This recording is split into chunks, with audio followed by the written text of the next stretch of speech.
quem na verdade não me conhece, meu nome é Marcelo Sendon, eu sou o colunista do site dicasdemusculação.com,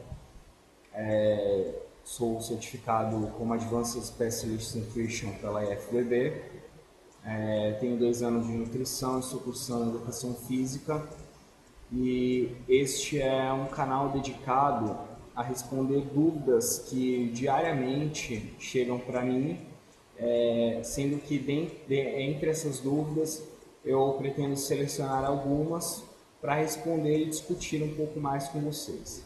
Então eu peço para que todos que tenham dúvidas ou queiram discutir algum assunto pertinente à nutrição, treinamento, preparação de atleta, fisiculturismo em geral, me enviem e dentre elas serão selecionadas as mais pertinentes e na verdade, as mais interessantes para serem debatidas. Eu pretendo fazer um bate-papo bem informal sobre essas dúvidas e, portanto, não haverão grandes cortes no vídeo e nem nada do tipo. Então vamos para a primeira dúvida, né, que foi enviada pela Vika Cris. Ela pergunta sobre a quantidade de carboidrato que deve ser utilizada para a redução de gordura corpórea. Então vamos primeiro entender um ponto, vamos para uma base científica. Segundo a última publicação de 2014 pela International Society of Sports Nutrition, a qual avaliou bodybuilders que não utilizam nenhum tipo de drogas, tá? Percebeu-se que o mais eficaz é uma ingestão proteica de 2,3 a 3,1 gramas de proteína por quilo, logicamente levando em consideração proteínas de alto valor biológico, tá? 15 a 30% do valor energético total da dieta deve ser advindo de lipídios, sendo que desses lipídios, 10% devem ser saturados, justamente por questões hormonais, como por exemplo a produção de testosterona e outros hormônios derivados do colesterol. Mas por que eu estou falando de proteínas e lipídios e na verdade não entrei no foco que são os carboidratos?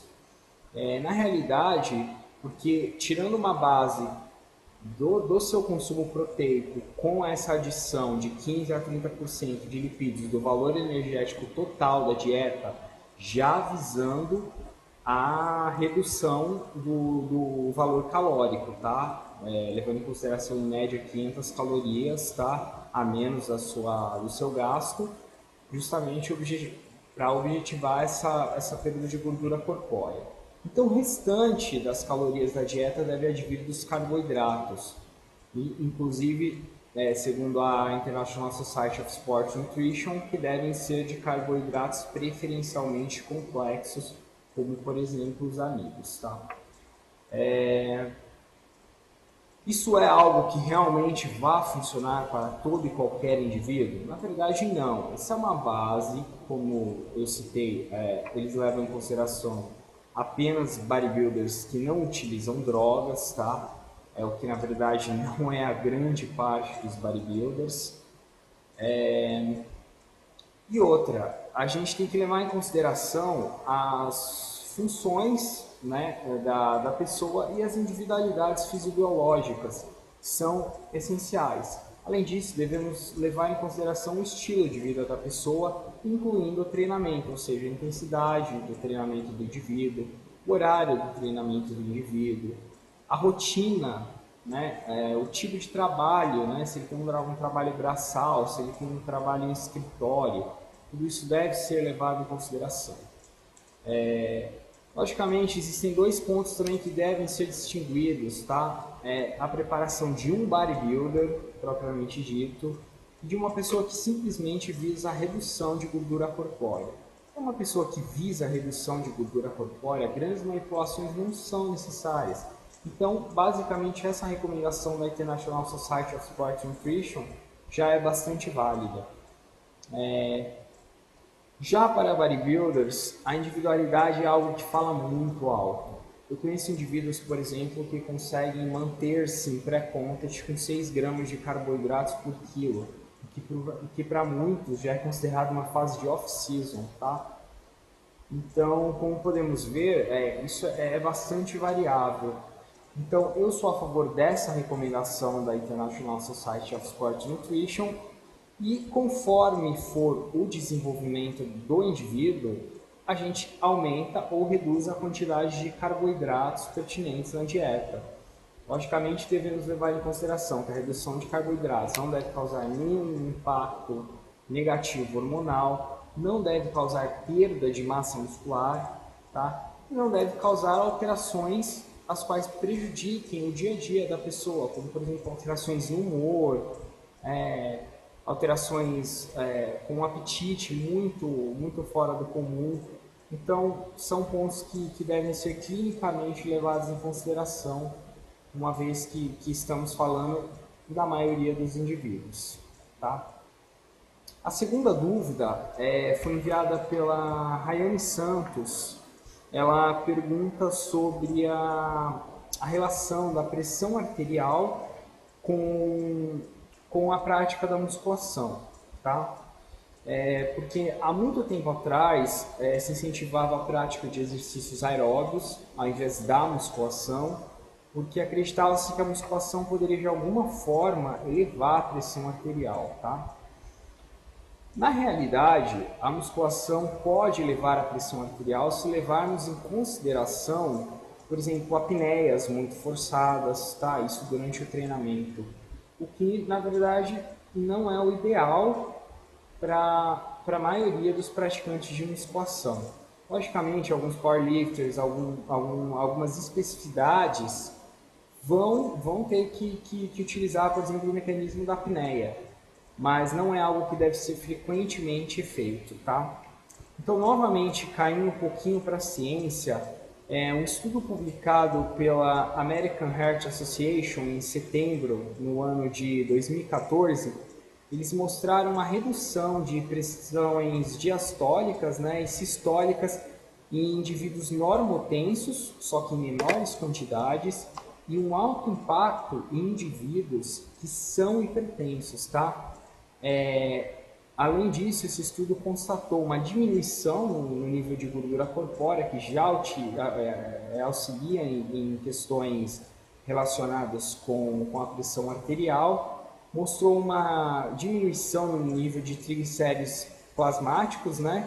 E um aumento na capacidade máxima de oxigênio da pessoa. São fatores que, na verdade, já são conhecidos pela grande maioria das pessoas, mas que foi constatado nesses indivíduos hipertensos, tá?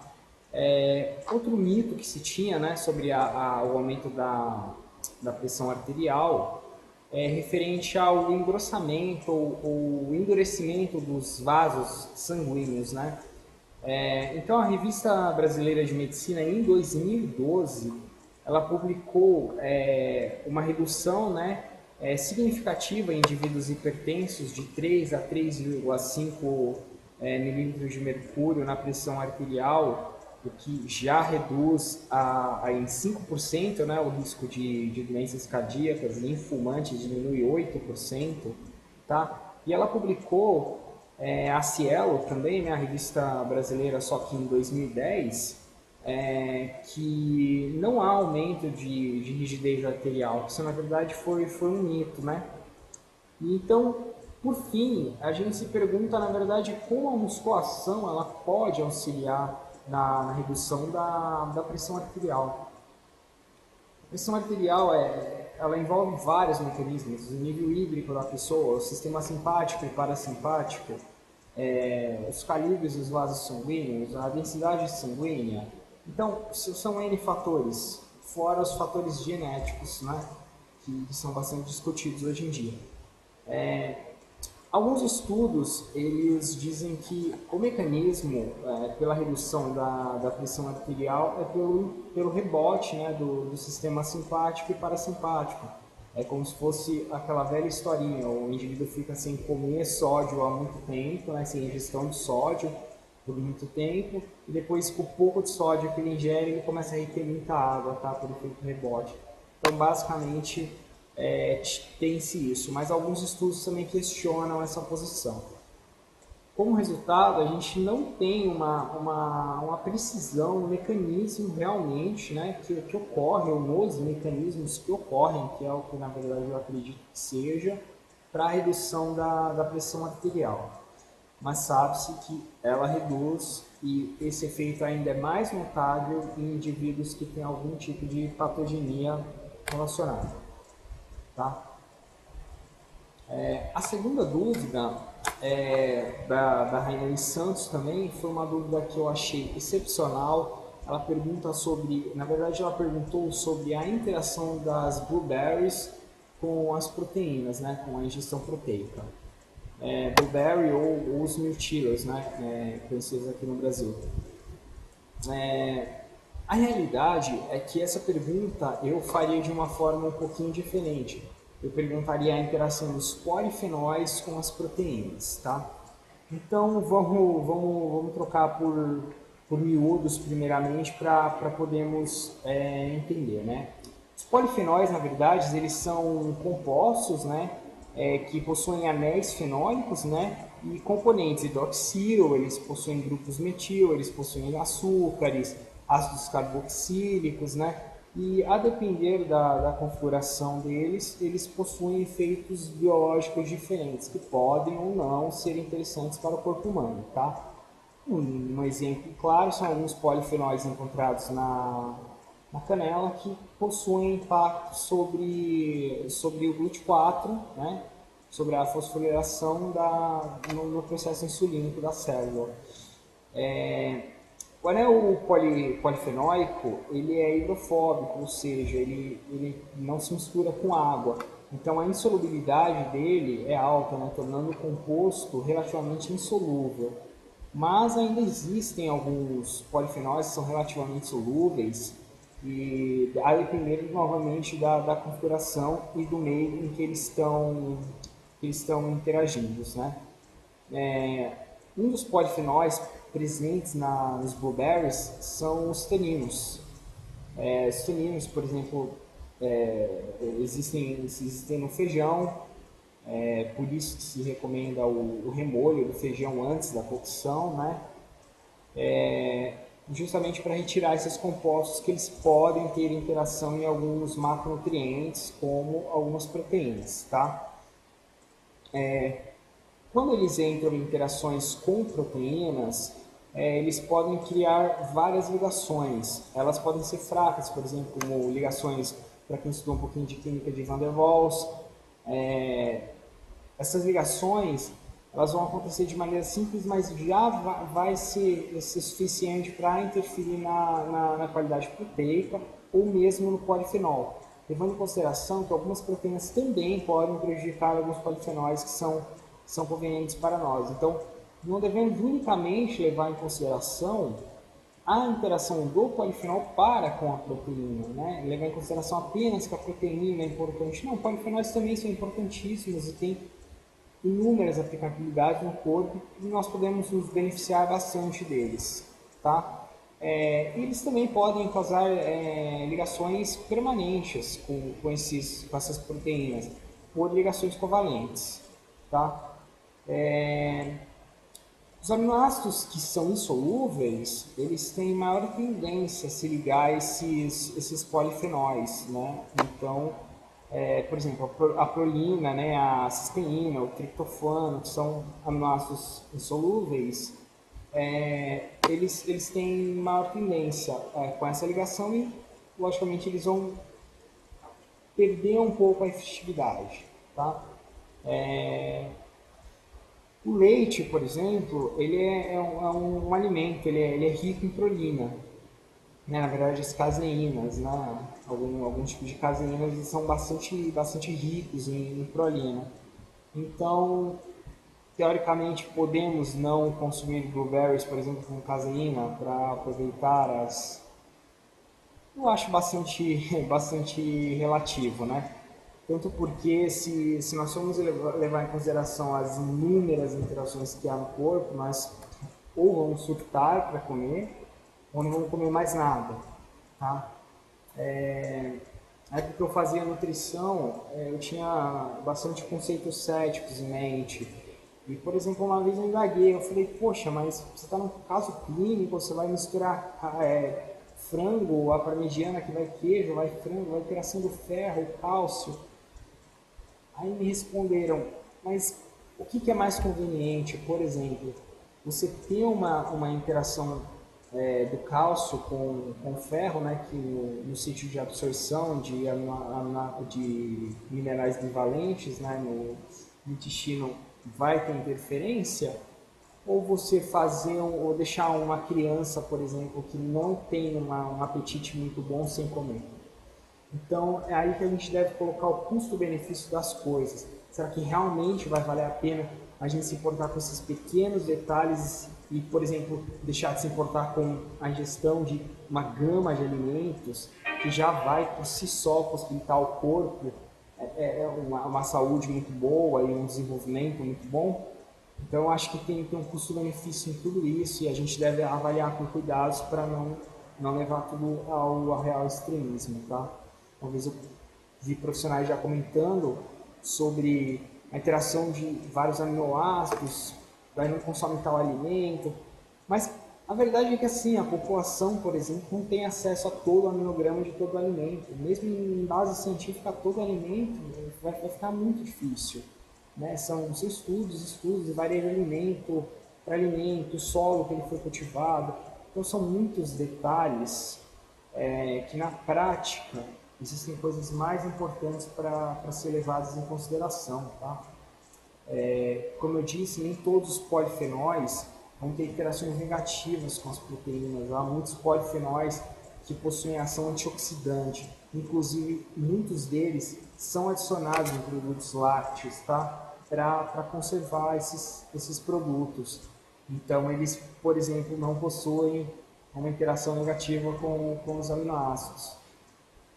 Então, como resumo dessa ópera, eu acredito que deva-se ter cuidado com algumas misturas excessivas. Por exemplo, há indivíduos que misturam 4, 5 tipos de proteína em uma só refeição, misturam 3, 4 carboidratos em uma refeição só.